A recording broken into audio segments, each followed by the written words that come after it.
Coming up on Mountain News this morning, parts of Kentucky flooded over the weekend as the Commonwealth begins to assess the damage.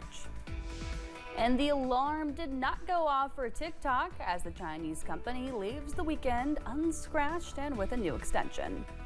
Dedicated to Eastern and Southern Kentucky, this is WYMT Mountain News this morning.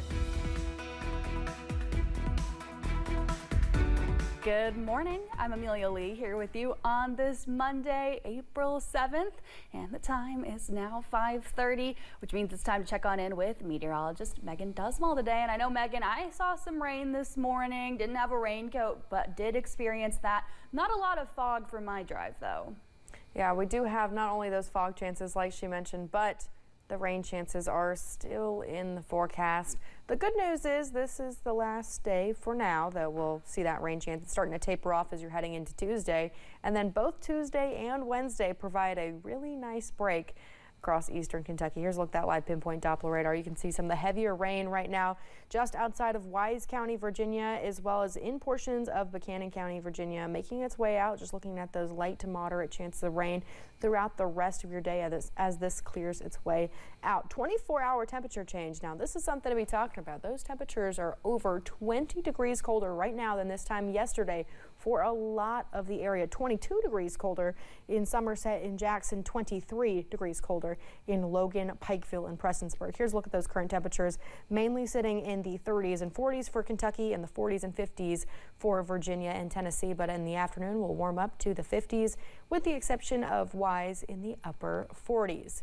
We'll see those high temperatures a little bit later today as you're traveling into those evening hours around that 6 o'clock, 7 o'clock mark. Amelia? With severe weather impacting parts of the region, it's important to stay safe on the roadways. Downed trees are back on the roadways and they are hazards, with standing water also a possibility in some areas. Officials with AAA of the Bluegrass says if you see debris in the roadways, do what you can to avoid it. On wet roadways, even if it's not pooling on the roadways, if they're just wet from these storms that we've been having, that increases the amount of space that your vehicle needs to come to a stop. So you need to slow down in those sorts of situations. If you are in an emergency situation, you should call 911. In Powell County, search and rescue teams are active around Clay City and the Red River Gorge. Water rescuers help people and pets evacuate their homes over the weekend. Powell County Judge Executive Eddie Barnes says their main concern was flooding from creeks and the Red River. Bullitt County was hit hard by the heavy rain over the weekend. Officials say some parts of the county are cut off by the water, leaving some people trapped. Emergency crews reached out to them to see if they wanted to be evacuated. Meanwhile, others in the area watch the water levels rise and get closer and closer to their homes. Come next weekend, the only rumbling in Louisville will be the Ohio River. Kentucky Derby Festival President Matt Gibson announced there will be no air show or fireworks this year to kick off Derby season. Flooding is going to continue into next week in Louisville, with water expected to cover virtually the entire waterfront in a scene similar to 2018. And we know our focus needs to be on the community and all of those affected by weather. It is a tough decision, but it is the right decision.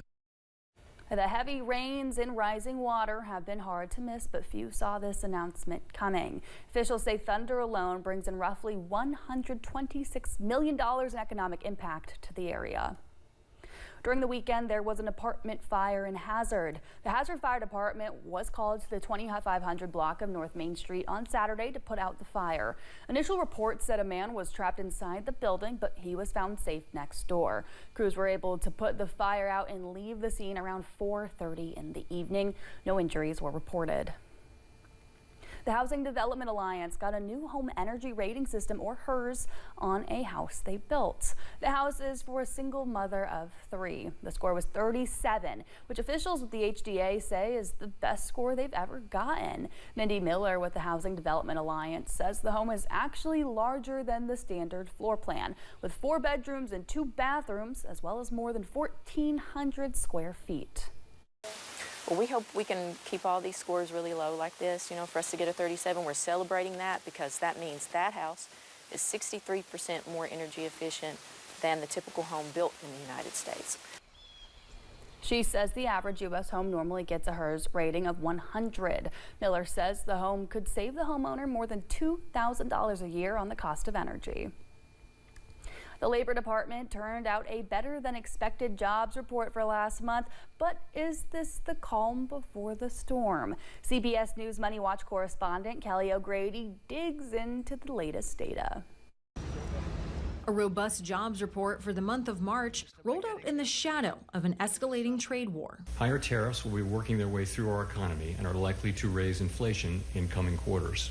The Labor Department report shows the U.S. added 228,000 jobs last month, far exceeding expectations, and unemployment ticked up slightly to 4.2%. Bankrate senior economic analyst Mark Hamrick. We're relieved to see a rebound in leisure and hospitality. That includes bars and restaurants, transportation and warehousing, all part of the supply chain of retailing. Also added jobs on the month. Healthcare also saw strong gains, but there was no big movement in manufacturing. And federal employment declined amid the Trump administration's ongoing efforts to shrink the government payroll. We know that announced job cuts have totaled more than 200,000, so it's going to take some time, assuming that those job cuts are sustained, for it to show up in the data. Digital communications specialist Jessica Henry was let go in a mass layoff at the National Institutes of Health just this week. Most of my career has been in public service. I've been very dedicated to that. Henry socked away money and tightened spending in case this day came, as she considers her next step. I'm really hoping that I can find a comparable position in the private sector. I don't know how hopeful I am because so many other people are also looking right now. Payroll processing group ADP reported solid private sector growth last month, and the hope is that the private sector could absorb some of those public sector losses. But we will see how the president's tariffs weigh on employers over the next few months. Kelly O'Grady, CBS News, New York. Another technicality on those federal job cuts, workers either placed on administrative leave or receiving severance are still considered employed in the Labor Department's tally.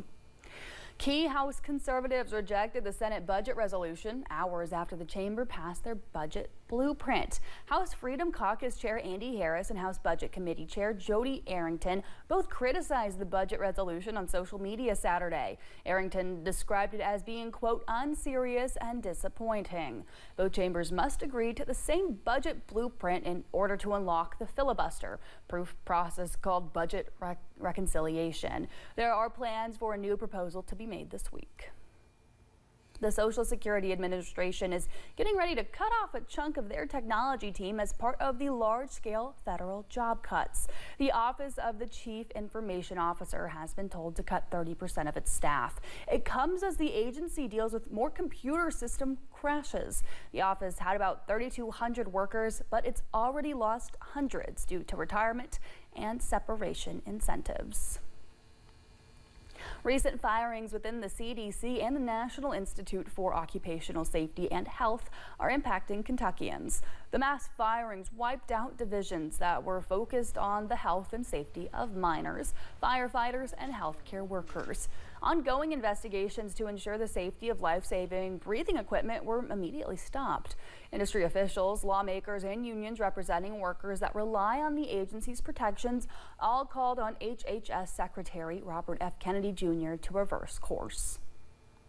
The Department of Veterans Affairs is the latest federal agency to once again give employees the option to resign. In an email to employees, Veterans Affairs Secretary Doug Collins said the ultimate goal is to reduce the agency's workforce by 15%.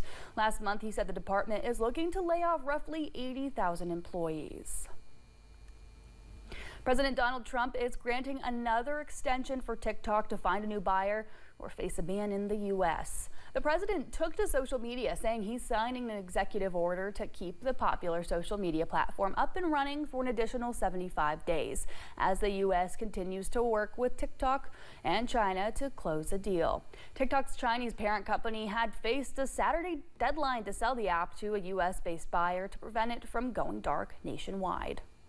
Now that we're at each other's throats, this trade war getting hot and getting even hotter, it really does look like TikTok might be sort of a bargaining chip of sorts. And I think that the president and the White House have always seen the platform as something as a point of leverage to extract concessions out of China. China, of course, is deeply reluctant to surrender its control of the platform.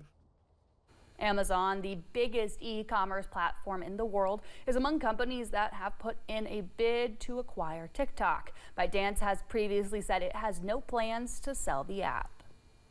Measles vaccination rates in the U.S. may be lower than expected. A new report shows nearly a third of young children did not get their first shot on time. In 2024, just less than 69% had it by 15 months. That's down from 77% in 2020. Only 80% had both doses by age 6, well below the 95% target needed to prevent outbreaks.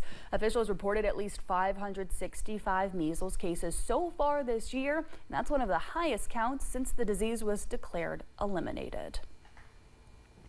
Former NASA astronaut Peggy Whitson is gearing up for her 4th trip to space this May, leading the Axiom Mission 4 to the International Space Station. The Iowa native has already completed a total of 10 spacewalks and spent 675 days in space. That's more than any other American or any woman in the world. On CBS Mornings, Whitson talked to Gayle King about what she can expect during her upcoming all-female mission to the boundary of space. The clarity, the experience of seeing the Earth the first time, it was exhilarating. But the thing that I think you get from seeing that Earth below you, it really gives you this perspective of how important our planet is and that we really are one. You can watch Gayle King's trip to space on Blue Origin in a special extra hour of CBS Mornings on Monday, April 14th. The launch is set for about 9:30 Eastern and 6:30 Pacific in the morning. When we return, this animal decided it's never too late to become a mom and had her first kid almost a century into her life. And temperatures are plummeting tonight. I'll tell you why you should bring your plants indoors up next.